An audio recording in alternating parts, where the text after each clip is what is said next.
And away we go. It is the Nightcap brought to you by Hail Mary Sports Bar right here on BearcatJournal.com. Go visit our friends at Hail Mary's in Cheviot, right on Harrison Avenue. They're in the Dora District. You can go from bar to bar with your drinks, or you could just hang out at Hail Mary's. They've got a 27 TV setup, a 9-screen video wall. You can watch all the games. They have the Direct TV package. You can get every sporting event, and all these Cincinnati sports will be on the 9-screen video wall. So go check them out. They have a brand new walk-in cooler, brand new draft lines, and they pour the coldest beer around in 32.8 degree frosted glasses. Go see our friends at Hail Mary's in Cheviot. All right, Aaron, let's get this show on the road.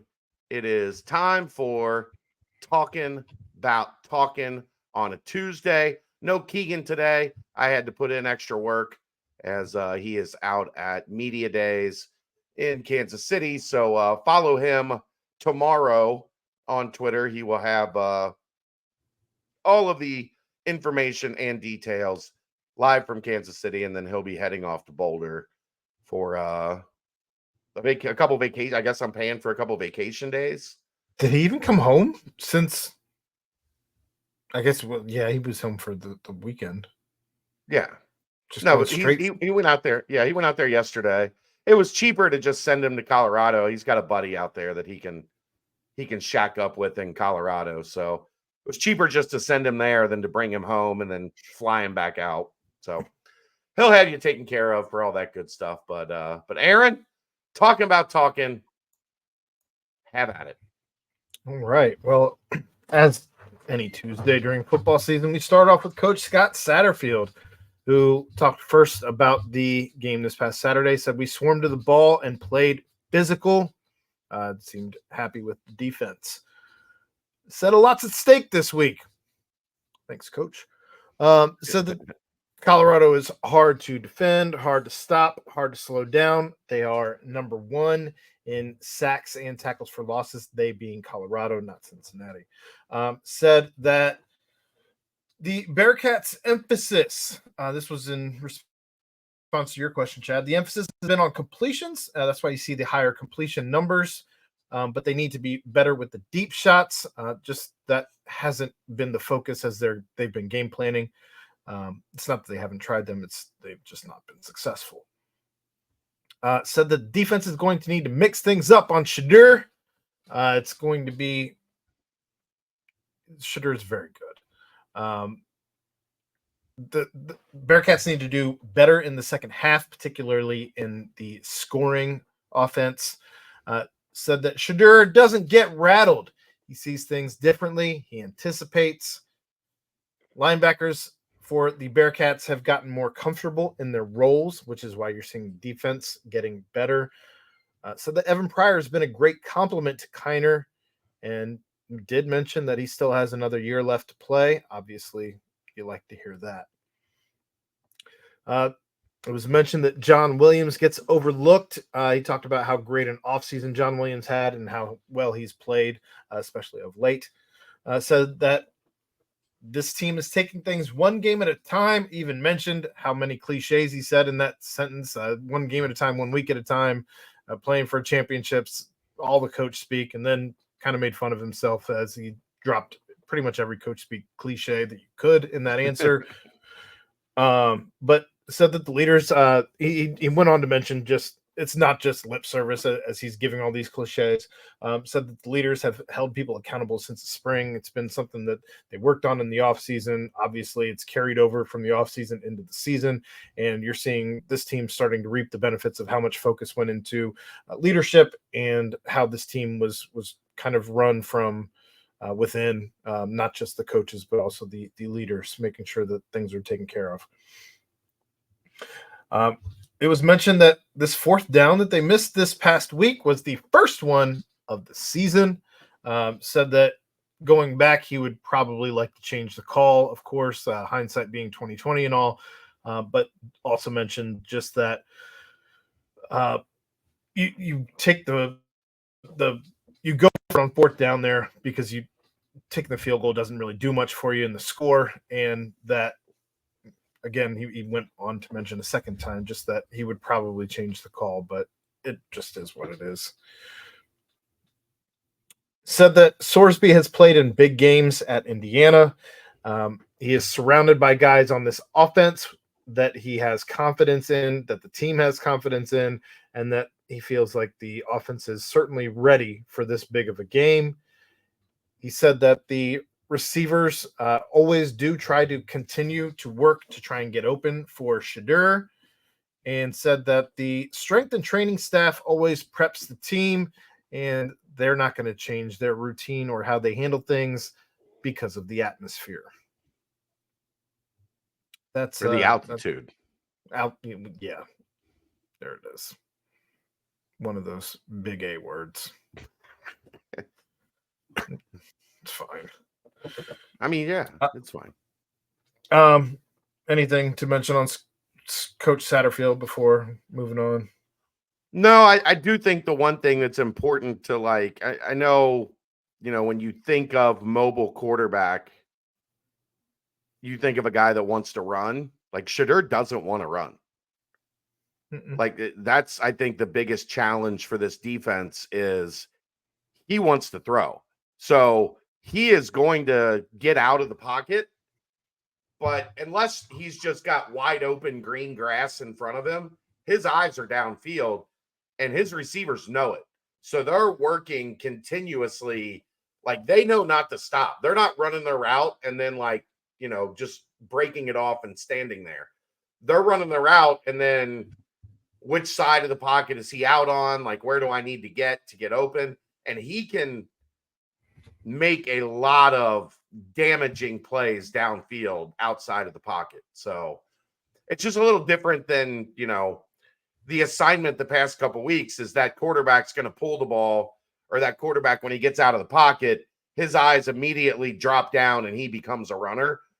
Shadur doesn't want to do that. So it's a whole new challenge for the defense that I think that's going to be one of the biggest factors in this game is how do they do, when the play breaks down a little bit, are they able to contain it, or is Colorado picking up 40 yards on a play where you got good pressure and probably should have gotten incomplete at the worst or got a sack. And next thing you know, Colorado's got first down in the red zone. Like that's the challenge that you're going to have guarding him, because he is very unique in that mold in terms of, athletic quarterbacks. I guess I'll be really surprised if either team pulls away and ends up in any type of blowout. I think this game is going to be a chess match through and through. Well, yeah, the fascinating part is early in the year, these two defenses were terrible. Yeah. And they have both played significantly better of late. Absolutely. So that's, which one, the odds are one of them's not going to have a good day. Which one is it going to be? Moving on, Jonathan Thompson said that the linebackers are building every week and they are playing at what he estimates as a great level. He says that they challenge each other largely because they know that the other guys are going to be there where they need to be, but they do continue on-field challenges. Said that Antoine Peak, who they consider an honorary linebacker, my words, not his, but says that he practices the way that he plays, and he's been paying attention to Peak's tackling now and been trying to do the same and trying to emulate what he's doing on the field to see if they can't cause more turnovers. Hope everybody is. Sure. As well you should be. Clearly he's doing something successful. Said that team chemistry is the biggest difference from last year to this year. He's been playing football since he was 4 and thinks that this is one of those moments where it's really great to be able to play and be in this environment. It's one of those big games, nationally televised games, is what you play for. Said that they need to cover really well, affect the run game, and this is a big week to showcase the improvement for the defense, especially from what they were last year.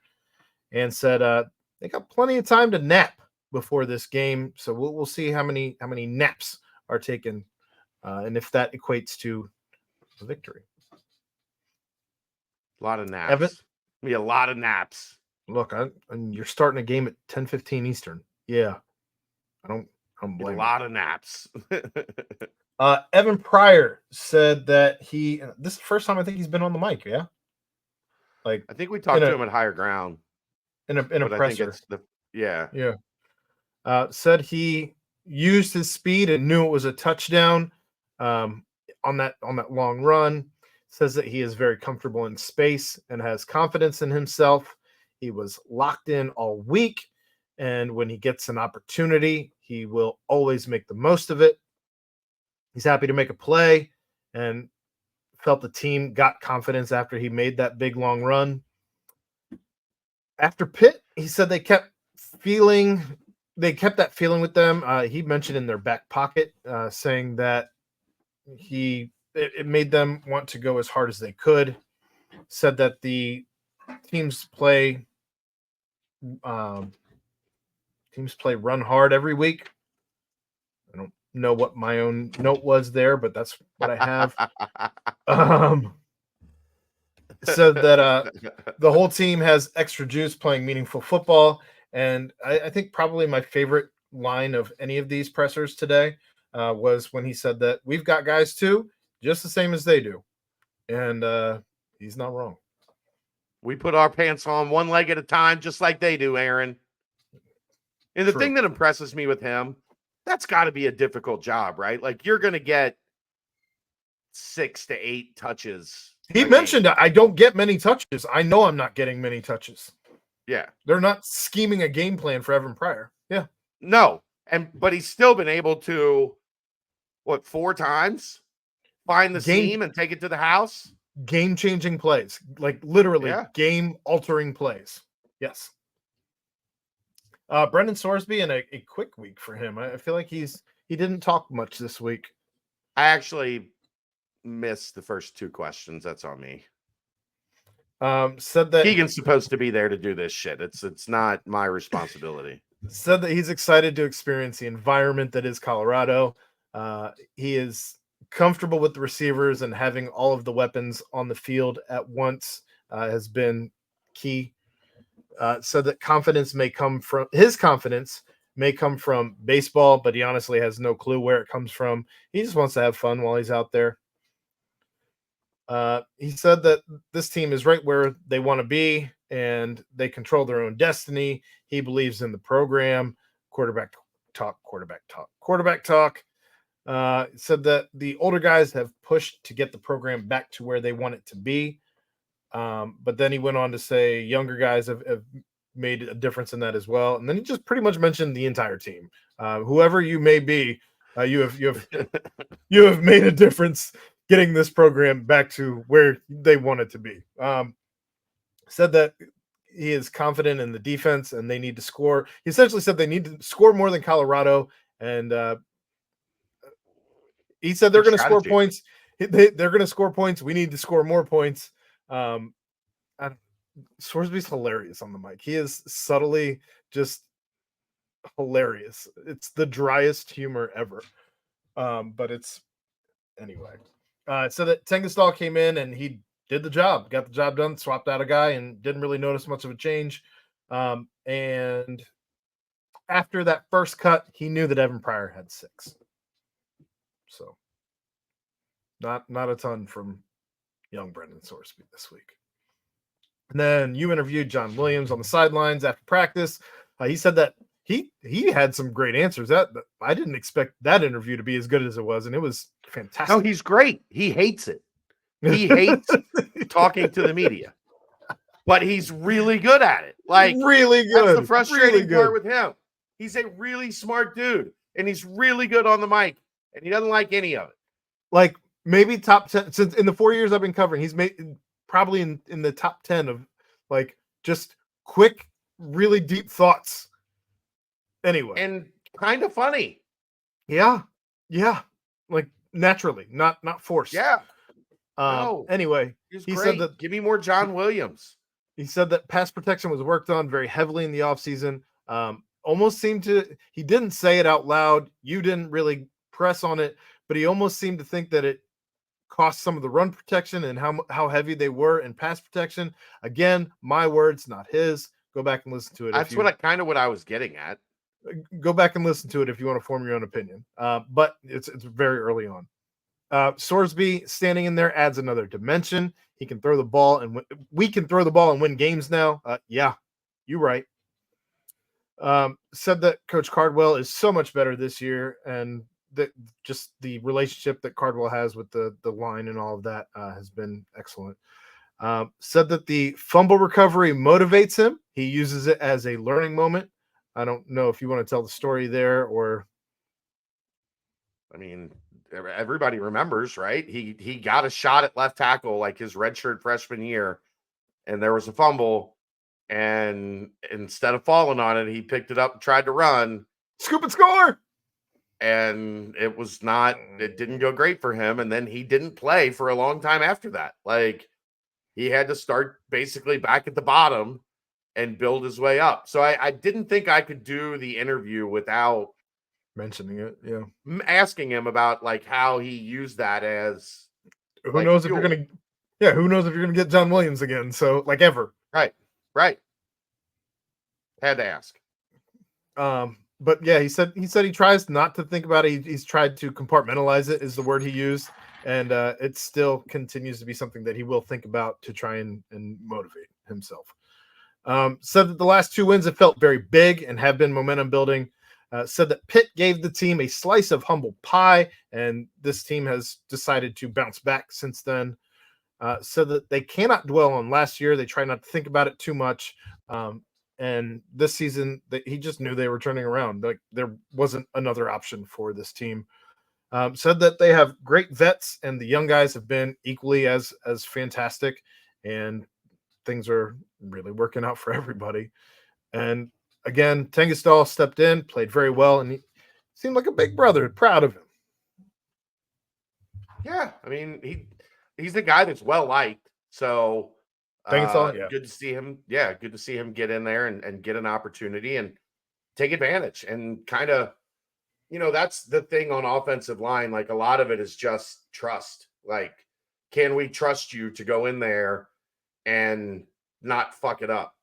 Well, and he's not the first. Tengisdal's not the first young one this year who's done just that. So, yeah, first one on the line.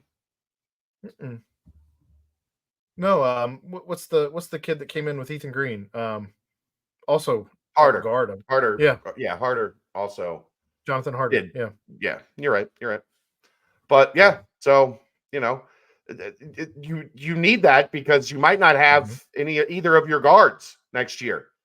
Like, so you need a couple guys that these guys are going to be ready to plug and play. So exactly, good stuff. I thought John was really good. I wish he liked it more because he like when I called him over, he was like, "Come on, man.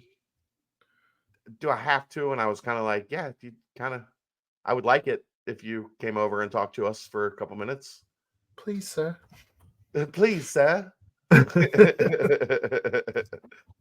All right, that's the nightcap. We will see you tomorrow night for the BCJ pod. I'm on Mo. I'm in for Mo tomorrow. So listen to that if you want to, and then listen to me again tomorrow night. That's the nightcap, brought to you by Hail Mary Sports Bar, right here on BearcatJournal.com. See ya!